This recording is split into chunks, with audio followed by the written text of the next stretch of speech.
ই ভাই, দিনগুলো এত তাড়াতাড়ি কাটছে রে। চলো একটু ওইদিকে ঘুরে আসি। চল।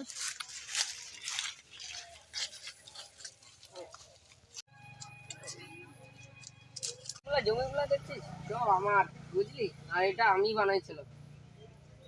তো এখন যে ওটাতে ঘুরে আসি। চলো।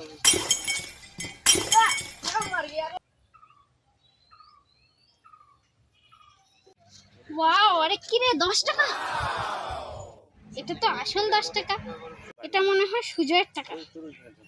আমার আগে চলে আসছিস? ঠিক আছে, পয়সা কোথায় বলি? এই তো পেলাম। আরে আমার টাকা কই? আরে এটা আমার টাকা। এই না, এটা তোর না, আমি পাইছি। আমি আর দেব না, এটা আমার টাকা। আমি গেলাম তো গার মারা। ओ भाई ये क्या है? টাটা বাই বাই, আমি গেলাম তো গার মারা। क्या बोला तूने? কেমন গান মারা রে ভাই, আমার গাঁটটা মেরে দিয়ে চলে গেল। कैसे कैसे लोग रहते हैं यार यहाँ पर।